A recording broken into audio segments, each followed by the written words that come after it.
Hola, ¿qué tal? Bienvenidos a este programa especial del Consejo de la Judicatura hoy. Preparamos un recuento con los reportajes que le presentamos durante el 2017. Veremos historias sobre víctimas de trata de personas, el uso medicinal de la marihuana y los niños que viven en prisión. Acompáñenme a recordar estos temas a través de las sentencias de juzgados y tribunales federales. Soy Verónica González, comenzamos.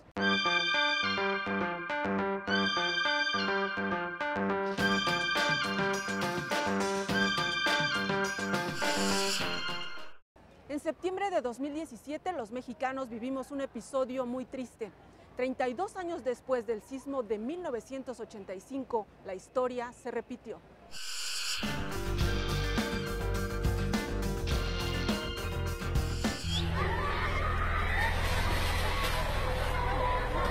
La noche del 7 de septiembre de 2017, un terremoto de magnitud 8.2 sacudió el sureste de México. Se trata de uno de los más potentes en los últimos 100 años. En los 7 días posteriores, se registraron más de 2.000 réplicas de menor intensidad. Necesitamos, por favor, lo más que se pueda de ayuda. Las ambulancias están, pero son insuficientes.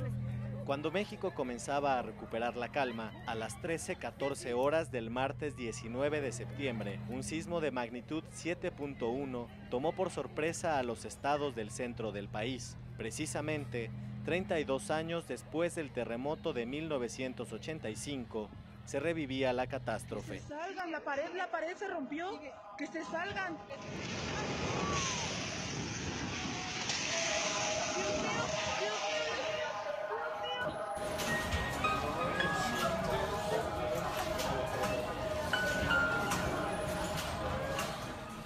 Cientos de personas murieron. Al menos 38 inmuebles en la Ciudad de México se derrumbaron. En Morelos, más de 20,000 casas dañadas y en Puebla, al menos 10,000. Sin embargo, la sociedad estuvo más preparada para enfrentar la situación. 1985, ese gran sismo fue un parteaguas en todo México en muchísimos aspectos. Uno muy importante fue la creación de Protección Civil en México. A partir de 1986 existe el sistema de protección civil en México y este ha permeado a diferentes niveles. Empezó a nivel gobierno, ha llegado a nivel educativo, de tal manera que ya en escuelas se permea bastante con los jóvenes y con los niños en la cuestión de simulacros o de saber qué hacer. Por normatividad, cada uno de los inmuebles, o en realidad todos, lo que son las áreas laborales en toda la República, deben de contar con una unidad interna de protección civil, y esta unidad interna de protección civil obliga a que de alguna forma conformemos 4 brigadas básicas, que son la de primeros auxilios, prevención y combate de incendios, la brigada de evacuación y en este caso la de rescate, o en este caso la implementación que tenemos aquí en esta dirección general, la de comunicación. Acaba de sonar la alarma, por favor vamos a evacuar.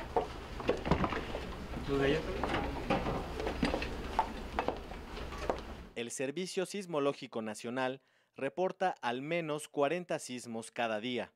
Las zonas con mayor peligro sísmico en México son las que están en la costa del Pacífico, desde Jalisco hasta Chiapas, también la zona del Golfo de California y Baja California Norte, Sonora. Esto porque está en contacto las placas, la placa de Pacífico con Norteamérica en el noroeste del país y las placas de Rivera y Cocos con la de Norteamérica en el centro-sur del país. Todos los días se presentan en México sismos de diferentes magnitudes, la mayoría imperceptibles para nosotros. Hasta ahora no ha sido posible predecir un sismo, es decir, no podemos saber ni el día, ni la hora, ni la magnitud con ninguna técnica. Si tenemos claro que en cualquier momento se puede presentar un sismo de gran magnitud, entenderemos la importancia de contar con medidas de prevención. No solamente el Consejo, sino todo lo que es nuestro país. En este caso somos un país muy propenso a desastres. Por tal motivo, de alguna forma, igual y ante la respuesta que tenemos de los servicios de emergencia de lo que son los municipios, es importante que nosotros, ya la nueva ley de alguna forma general habla de lo que es resiliencia, y obviamente demostremos una capacidad de soportar los embates de una emergencia para evitar que salga fuera de control pues antes del arribo de ellos. Por tal motivo es importante que cada uno de estos grupos o de estos lugares cuente con un grupo de trabajo. Las actividades que nosotros realizamos están divididas en varias partes. porque estamos conformados por un jefe de piso, 2 jefes de área que corresponden a cada uno de los tribunales y varios brigadistas que son brigadistas de evacuación, de comunicación, en contra de incendios y primeros auxilios. Cada uno de nosotros tiene diferentes funciones. Mantenemos un control respecto a lo que nos enseñan, pero pues obviamente ya en un caso real pues vamos a reaccionar de otra manera, entonces tenemos que tener esa capacidad de saber apoyar a nuestros compañeros para su seguridad de ellos mismos. La cultura de prevención de desastres consiste en entender la naturaleza de los fenómenos naturales, conocer las acciones de emergencia y aplicar los protocolos de protección civil para evitar que una situación de riesgo se salga de control. El Consejo de la Judicatura hoy, Emanuel Saldaña. Eventos como los sismos de 2017, aunque pareciera extraño, se judicializaron. Vamos a ver las demandas que se promovieron relacionadas con el terremoto.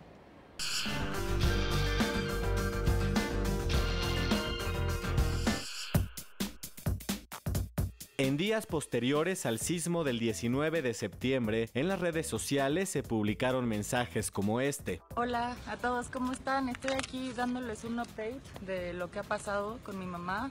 Gracias a todos, a Renata Ramos, por el seguimiento que han dado. Pero nos acabamos de enterar que un tal Federico Manuel Rodríguez Paniagua, que nosotros, ni mis familiares, ni nadie conocemos, acaba de interponer un amparo para que no empiecen las labores de derrumbe del edificio. Entonces, les pido su apoyo, por favor, porque necesito saber quién es esta persona y necesitamos revocar ese amparo lo antes posible porque el tiempo apremia, ¿no? Una mala interpretación jurídica sobre una resolución judicial generó confusión y descontento entre la población. José Antonio Guevara, director ejecutivo de la Comisión Mexicana de Defensa y Promoción de los Derechos Humanos, nos explica. Derivado del temblor y de la presencia de maquinaria pesada en lugares, en derrumbes, fue que nosotros y un colectivo grande de organizaciones de la sociedad civil decidimos utilizar nuestra experiencia no solo en la presentación de amparos al Poder Judicial Federal, sino mediante la solicitud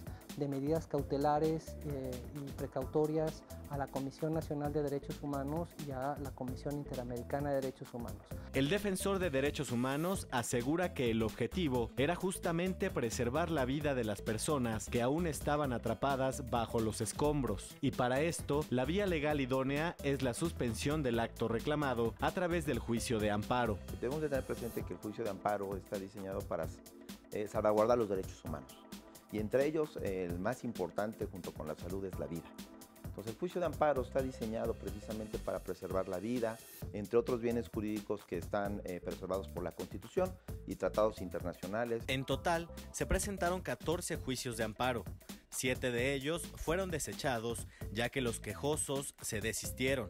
En los otros 7 asuntos se ordenó la suspensión como medida cautelar con el único objetivo de que las autoridades de protección civil determinaran si era factible o no el uso de maquinaria pesada para retirar los escombros.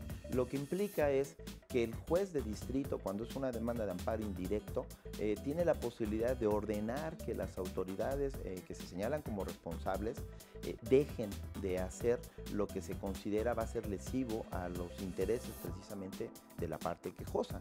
La figura del amparo contempla la medida de la suspensión como una herramienta para preservar la vida de las personas. Teniendo en cuenta que el amparo busca preservar o debiera buscar preservar la vida en cualquier circunstancia, y dado que no se suspendió la utilización del recurso de amparo para hacer frente a la catástrofe derivada del terremoto del 19 de septiembre, es que pensamos que era la vía adecuada. En un comunicado, el Consejo de la Judicatura Federal señaló que bajo la más estricta responsabilidad de las autoridades administrativas, se optó en todo momento por preservar la vida de las personas que pudieran encontrarse entre los escombros de los inmuebles que colapsaron. Esto es inédito y hay que reconocer las labores que se hicieron en los juzgados que conocieron de estos juicios de amparo, porque es un parteaguas en la historia del amparo en México. No se había dado anteriormente la suspensión de plano que tiene un origen eminentemente penal, y aquí se llevó a cabo la suspensión en materia administrativa, pero precisamente preservando este bien de todos los que estuvieron involucrados. Esto, la verdad que hay que reconocer las labores de los jueces de distrito, que emplearon correctamente, desde mi punto de vista, la figura de la suspensión de plano para efecto de que se siguieran con las labores de rescate. La respuesta del Poder Judicial fue contundente.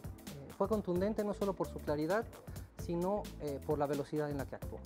Y se le ordena al Ejecutivo Federal y al Ejecutivo Local que en las labores de búsqueda se priorice la búsqueda de sobrevivientes. Es decir, le recuerda la responsabilidad que tiene a las instituciones que actúan en la protección civil en ese momento, que las labores de búsqueda deben de ser para buscar a las personas con vida. La resolución del juzgado de distrito permitió que continuara la búsqueda de sobrevivientes de una manera cuidadosa y respetuosa de los derechos humanos. El Consejo de la Judicatura hoy, Emanuel Saldaña. Vamos a hacer una pausa y regresamos con más de este programa especial del Consejo de la Judicatura hoy.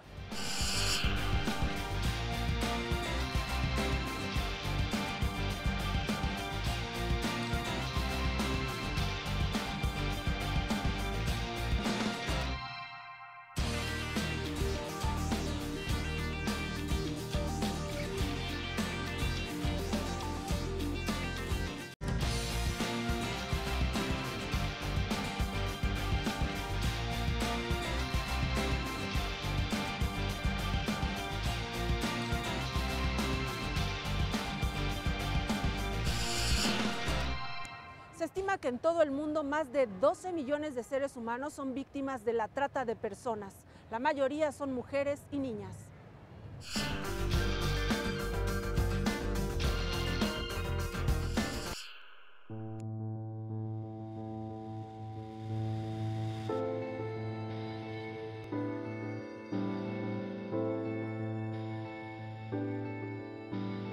Yo soy Nelly y cuando tenía 18 años, un chico me enamoró en mi natal Veracruz. Se portaba como una buena persona y además se veía muy responsable y me convenció y me trajo a la ciudad de Puebla. Me ofreció una mejor vida porque él sabía que mi papá pues ya no vivía y que no tenía buena comunicación con mi familia y además que no tenía dinero.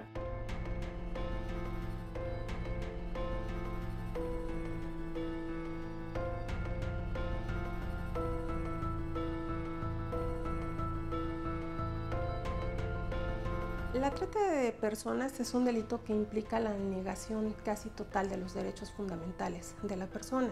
Es un delito que se considera multiofensivo porque afecta toda la gama de derechos establecidos constitucionalmente garantizados por el Estado mexicano. Dentro de ellos son los más relevantes la vida, y no solo esta en sí misma por su cese o privación, sino en cuanto a una vida digna y al desarrollo pleno del individuo con las condiciones necesarias para su subsistencia. La libertad, que puede ser la personal, la de tránsito, la de expresión, la libertad laboral, la integridad tanto física como psicológica y moral de la persona. En los primeros días pues me trataba muy bien, pero después empezó a cambiar conmigo y un día me obliga a prostituirme en la Ciudad de México. Me mandó con una chica que supuestamente era esposa de un amigo. Entonces esta chica primero me llevó hacia el Hotel Las Cruces, pero en ese hotel no me aceptaron y después me llevó al callejón de Santo Tomás y aquí sí. Y me acuerdo que ese día la señora que estaba de encargada me dijo: ay, sí te puedes quedar aquí porque eres mayor de edad y vio mi IFE. Están en una etapa de enamoramiento, ¿no? Cuando las enamoran, pues aunque inconscientemente saben que les dan su dinero, que las golpean, pero están cegadas de la manipulación de ellos, ¿no? Y otras veces, pues inclusive pues las amenazan a golpes o quererlas matar o querer matar a alguna hermana.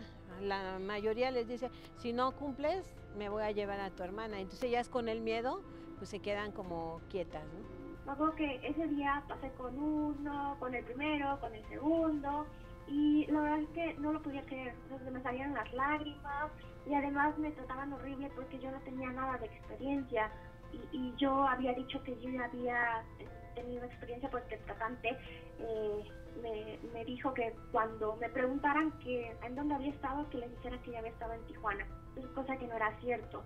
Los principales tipos de explotación a los que están expuestas las víctimas son esclavitud, prostitución obligada y otras formas de explotación sexual, explotación laboral y trabajos forzados. Las jovencitas que están en extrema pobreza pues son más vulnerables a esto, por las razones que sean. Y además, casualmente, pareciera que siempre nos culpan de ello a las mujeres, ¿no?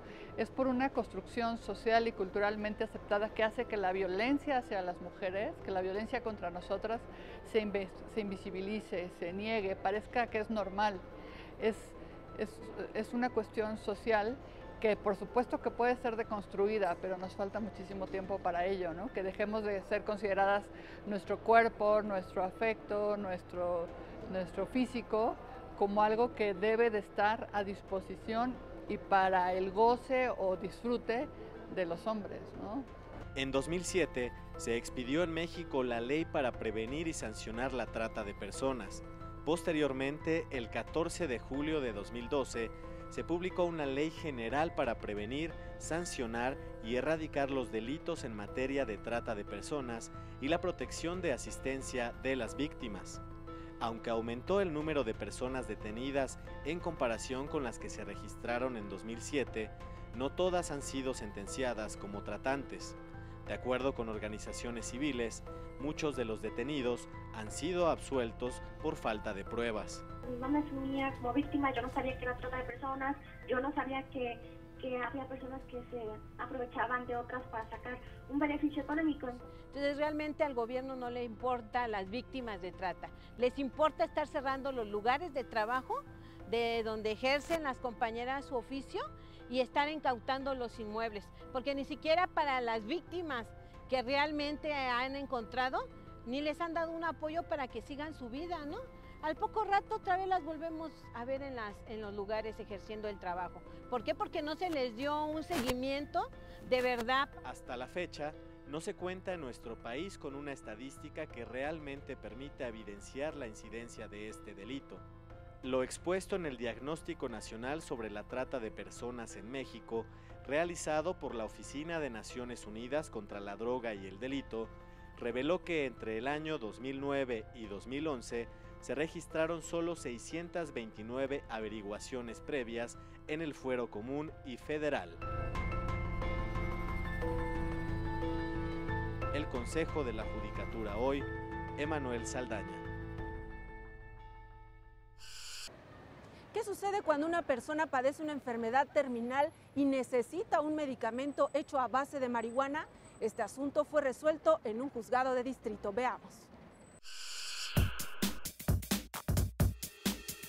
La madre de mi representada, por el estado de salud en que se encuentra, vino a solicitar el servicio a nombre de su hija, el servicio de representación jurídica para el efecto de promover un juicio de amparo ante la omisión por parte de la COFEPRIS para otorgar un permiso para importar un medicamento que básicamente es aceite de marihuana. La paciente tiene un glioblastoma multiforme, tumor maligno que se desarrolla en el cerebro. La expectativa de vida para una persona con este padecimiento es de 6 meses sin tratamiento y hasta 2 años con el uso de medicamentos.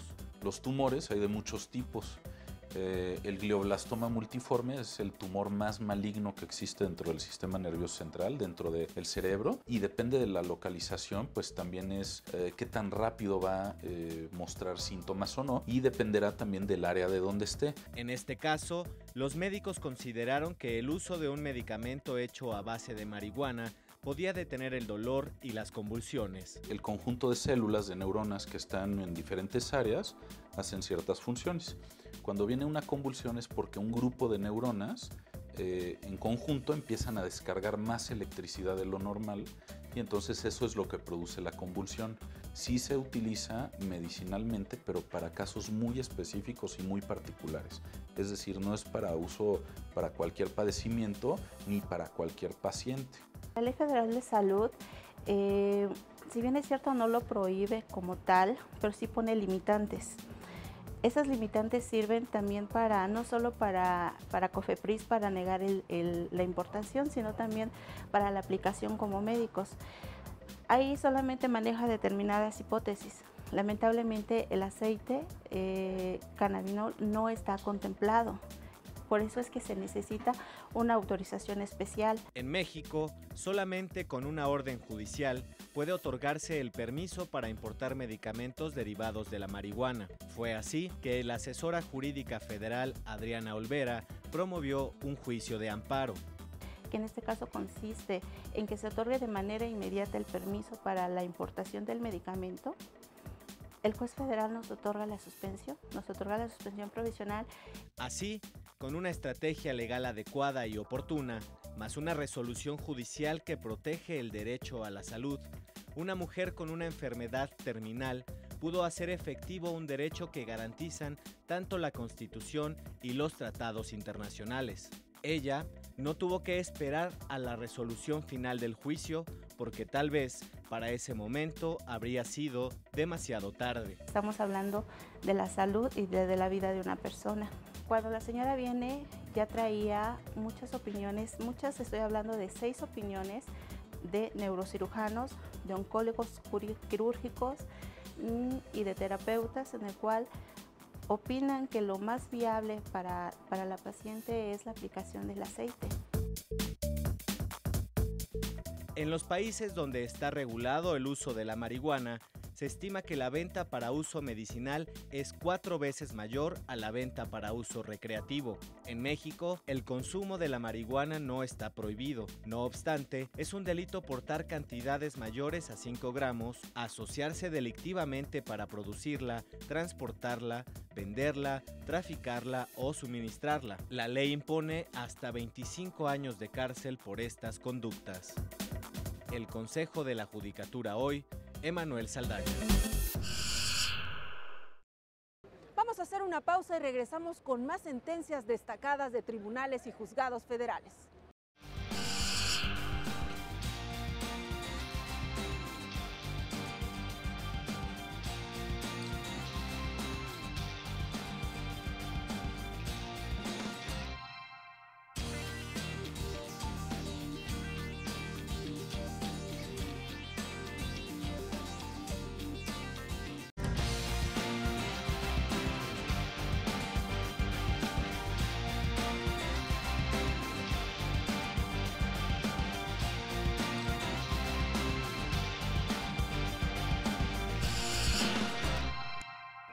Como usted sabe, la ley de la propiedad industrial establece los requisitos para registrar una marca. Vamos a ver qué pasó cuando un empresario intentó registrar la marca mota, como le decimos en México, a la marihuana.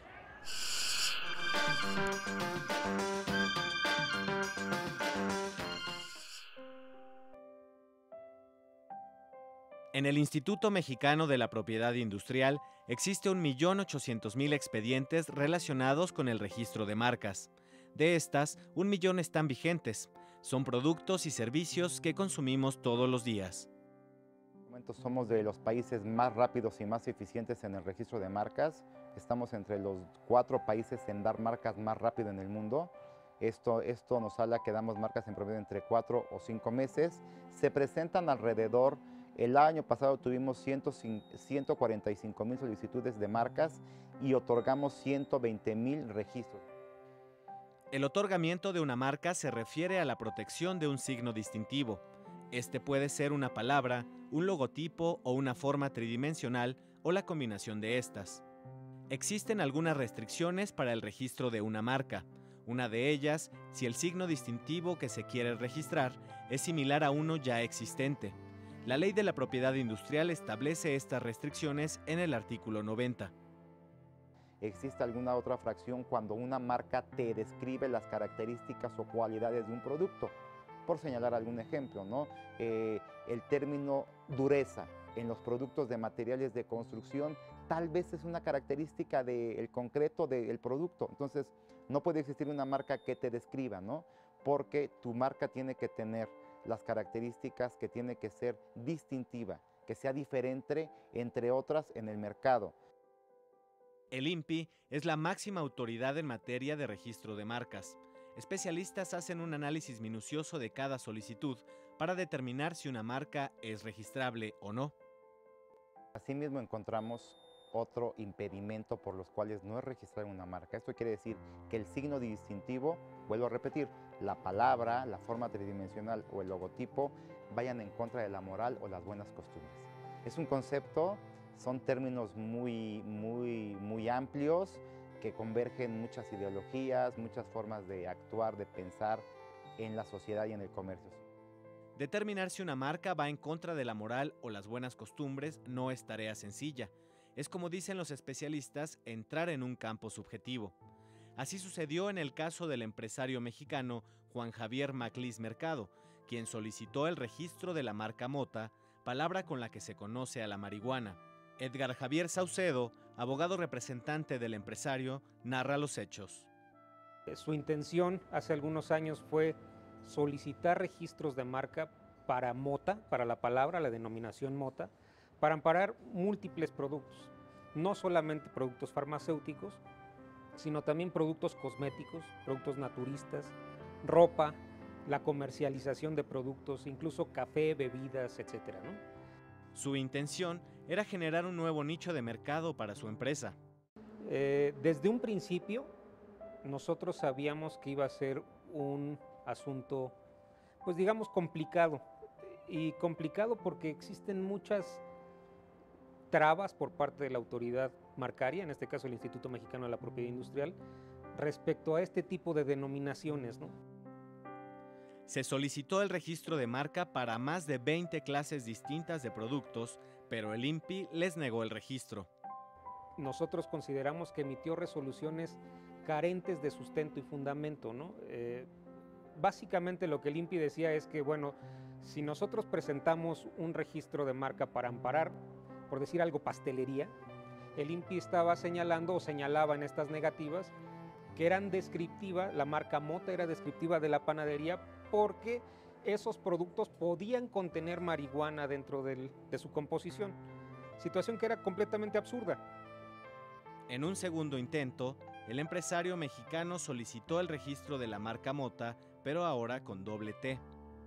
El INPI reiteró sus argumentos y negó el registro una vez más. El empresario, a través de su abogado, presentó juicios de nulidad ante el Tribunal Federal de Justicia Administrativa. Ante ellos hicimos valer estas ilegalidades. Básicamente hicimos valer que las marcas no eran, bueno, estas denominaciones no podían ser consideradas contrarias a la moral y a los buenos usos y costumbres, que tampoco eran descriptivas y que, bueno, existían muchísimas otras acepciones o definiciones respecto a la palabra mota que debían de ser tomadas en consideración antes de negarla. Aunque la sala especializada en propiedad industrial reconoció como válidos algunos de los argumentos del empresario, confirmó la resolución del INPI en el sentido de que la marca mota atenta contra la moral y las buenas costumbres. El empresario presentó un juicio de amparo ante el 14º Tribunal Colegiado en materia administrativa del primer circuito, donde obtuvo una resolución favorable. Refiriendo básicamente que una palabra, la que sea, no puede ser contraria a la moral ni a las buenas costumbres. Es imposible determinarlo. Y también en algunos de estos casos nos dijeron que una palabra como mota no puede describir la composición o la finalidad de los productos amparados. Y esto es porque la palabra mota tiene muchísimas definiciones distintas. Cada año en México, el INPI recibe más de 159,000 solicitudes de registro de marca. Alrededor de 30,000 son rechazadas por este y otros motivos regulados en el artículo 4 de la Ley de la Propiedad Industrial. El Consejo de la Judicatura hoy, Emanuel Saldaña.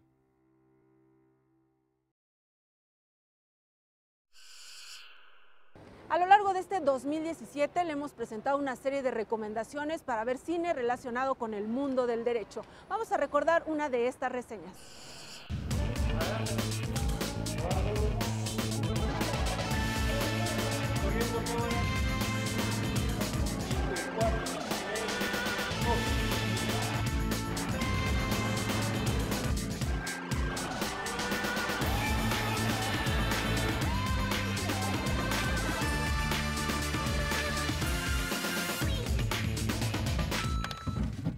María del Carmen de Lara, directora del Centro Universitario de Estudios Cinematográficos en la UNAM.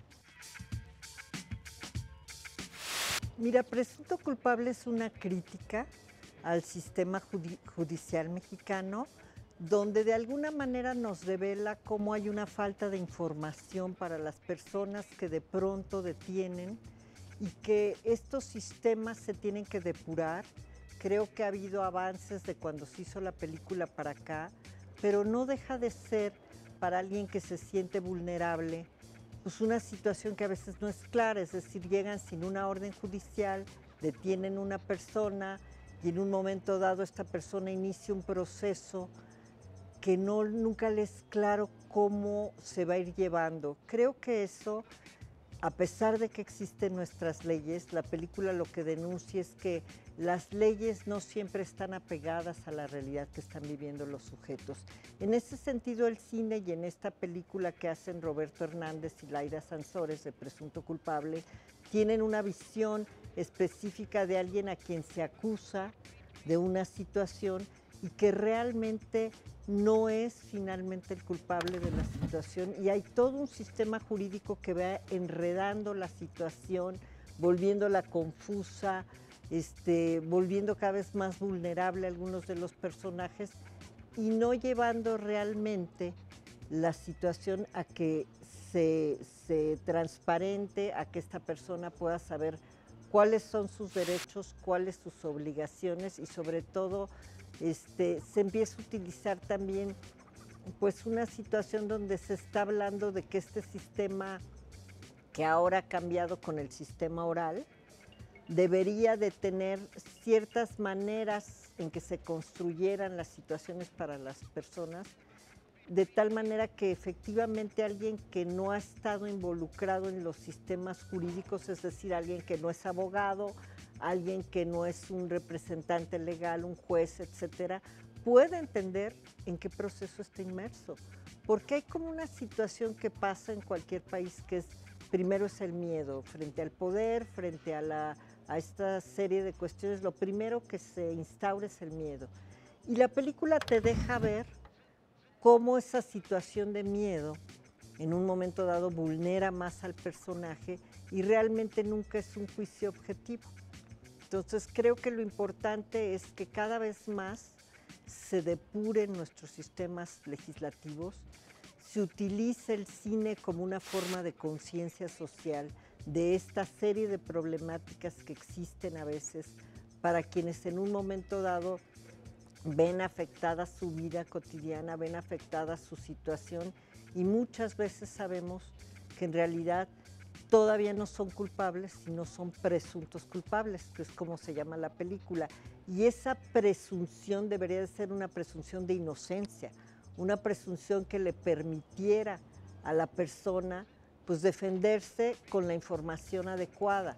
También están estos sistemas donde ponen pues un abogado, que a veces es un abogado de oficio, pero que desgraciadamente por una serie de situaciones de corrupción en nuestro país se ha venido viciando, se ha venido manejando esta situación de manera tal que muchas veces la gente tiene que poner en juego todo su dinero para poder salir de una situación cuando en realidad es inocente.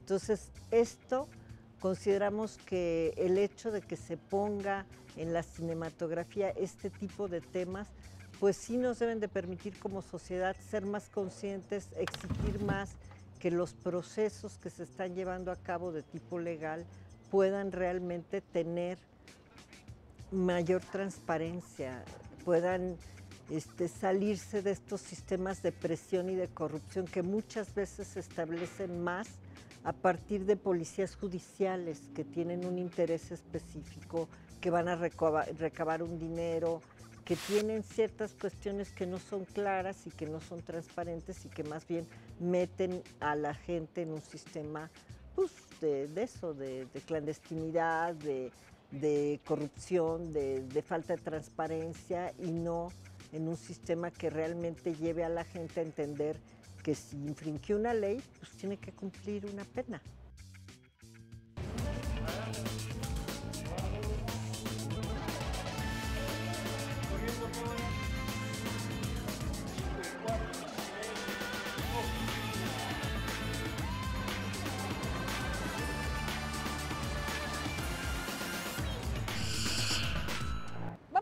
una pausa y regresamos. Estamos en el Consejo de la Judicatura hoy.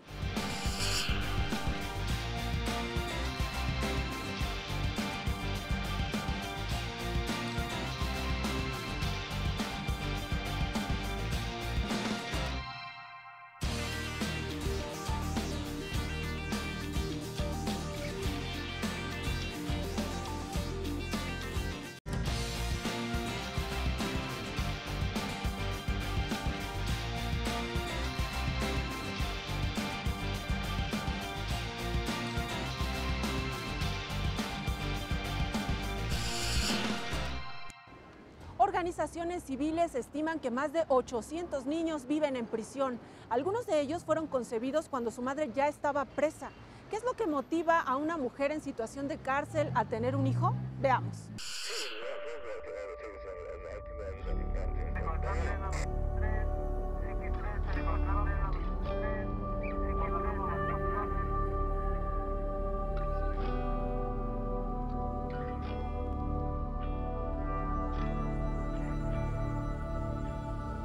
Cumplo 10 años detenida, todavía no estoy sentenciada. Cuando me detuvieron, mi hija tenía 13 años y mi hijo tenía 6 años.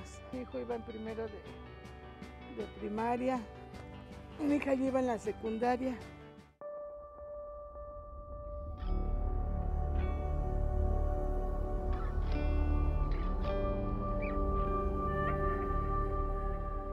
La mujer que llega a la prisión es una persona sola, porque la pareja normalmente la abandona.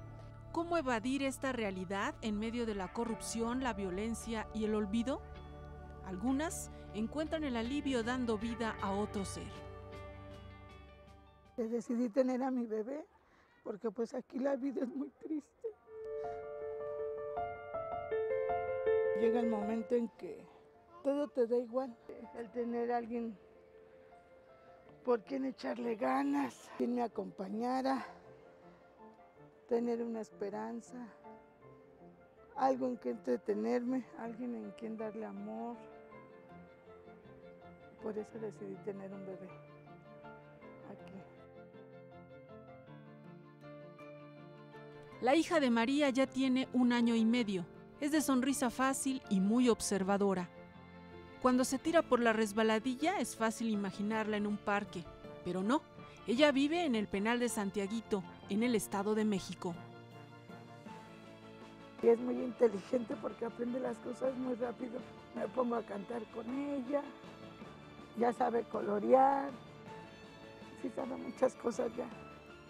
Yo le enseñé a hablar, a su mamila le dice nena, ya me pide nena o sopa. Ahorita ya le estoy enseñando a avisar del baño. María sabe que su hija tiene derecho a recibir educación, una alimentación adecuada y a vivir en un ambiente sin violencia. Pero, como ella misma dice, en este lugar esto es muy difícil.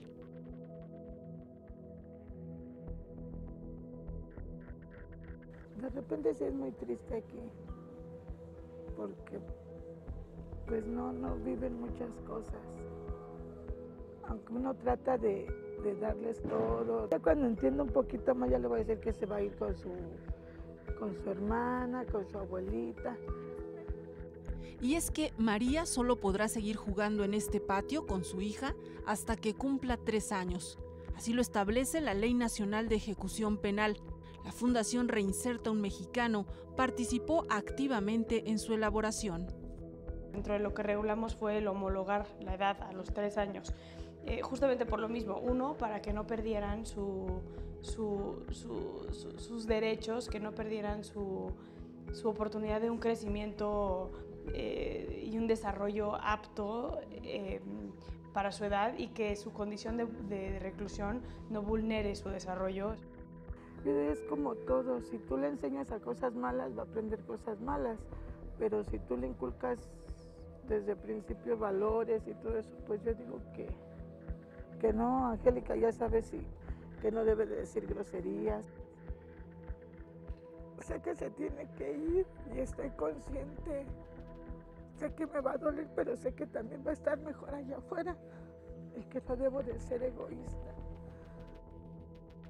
La separación de un niño con su mamá es muy complicada, Entre más grande, peor, porque entienden los niños una realidad completamente distinta. Eso es un hecho. Tiene que ser trabajado previamente. Tiene que el niño tener varias salidas antes y que entienda que hay un mundo exterior y que la cárcel no es un mundo, sino que la cárcel es solamente una célula de una sociedad. Tienen que entender muy bien por qué la mamá no puede salir, que eso también explicarle a un niño de 4 o 5 años es muy triste.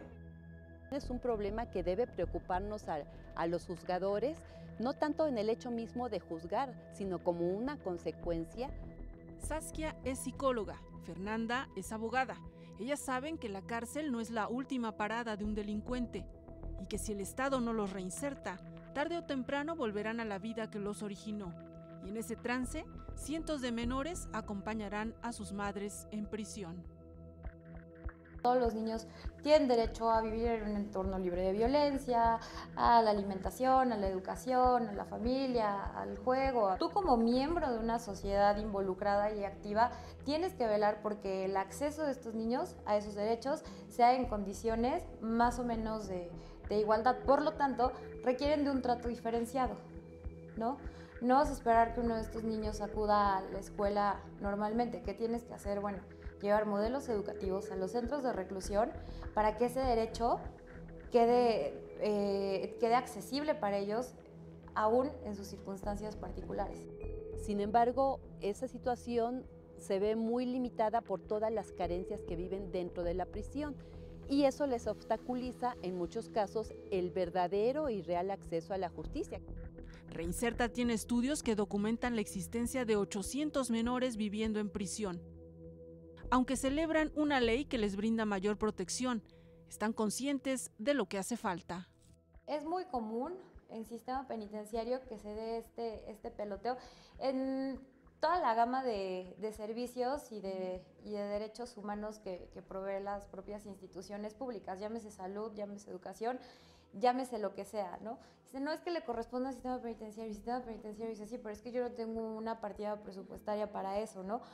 Y en el caso de los niños es muy evidente, estos niños, como ya lo mencioné, estos niños no forman parte del sistema penitenciario. Se están viviendo ahí, pero no son sujetos del sistema penitenciario, por lo tanto deben de tener la atención integral de manera coordinada e interinstitucional, así sea un niño o así sean 800, ¿no?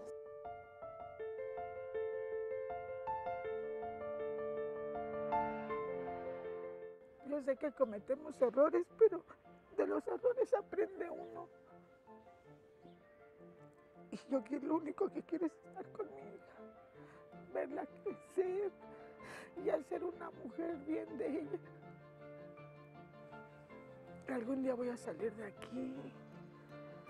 Que si el error que cometí, pues creo que ya lo pagué. Ya mi vida sé que cambió. Y pues trabajar bien para mis hijos y para estar con mis papás.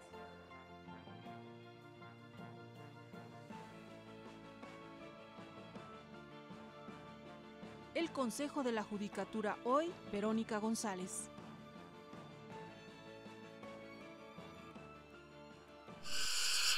Finalmente queremos cerrar este programa especial con el comentario de un especialista a propósito del centenario de la Constitución de 1917.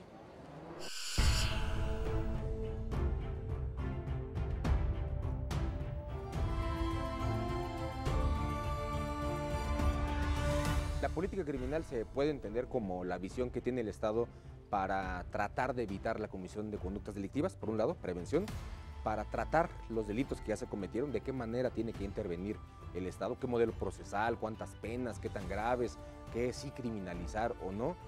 Por otro lado, tiene que ver con el procesamiento y por último con la ejecución, qué modelo de ejecución queremos para la comisión de conductas delictivas, es decir, implica todo el fenómeno criminal. Y en ese sentido, la Constitución tendría que establecer los aspectos más generales para delinear cuál es la política criminal en general para todo el país, no nada más a nivel federal, sino a nivel local. El punto es que en los últimos años se ha convertido en un instrumento propiamente de política criminal que va más allá de un diseño constitucional tradicional y que se ha establecido, por ejemplo, ha ido al detalle, como por ejemplo de tipificar la figura de la delincuencia organizada, lo cual ha sido muy criticable. pero de manera tradicional la propia Constitución lo ha hecho ya de manera cotidiana. Hubo algún momento que en la propia Constitución se establecía qué penas procederían para algunas figuras delictivas. En el caso de la pena de muerte, por ejemplo, se señalaba que solamente procedería la imposición de la pena de muerte para el parricida, el incendiario, el salteador de caminos, y eso era una directriz de política criminal muy puntual. Actualmente existen además algunos preceptos constitucionales que de manera nítida señalan, por ejemplo, obligaciones legislativas de criminalizar. El legislador puede establecer qué figura delictiva incorpora al Código Penal o cuál no quiere. Ejemplo clarísimo, la interrupción del embarazo.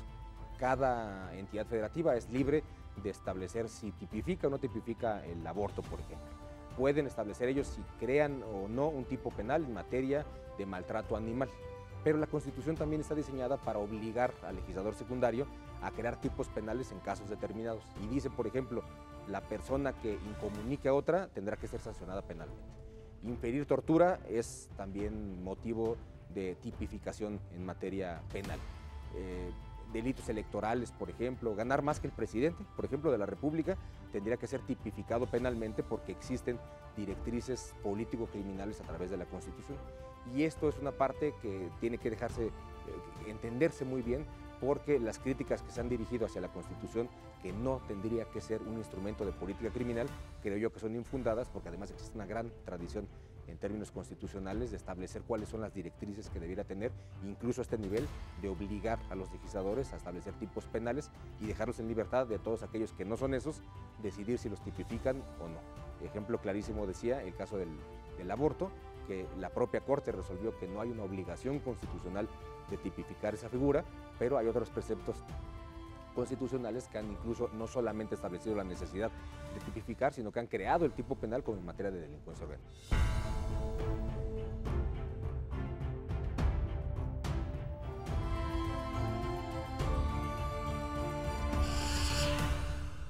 Así llegamos al final de este programa especial. A nombre del equipo de producción que lo hace posible, le agradezco su atención y lo invitamos a que se quede en la señal del Canal Judicial.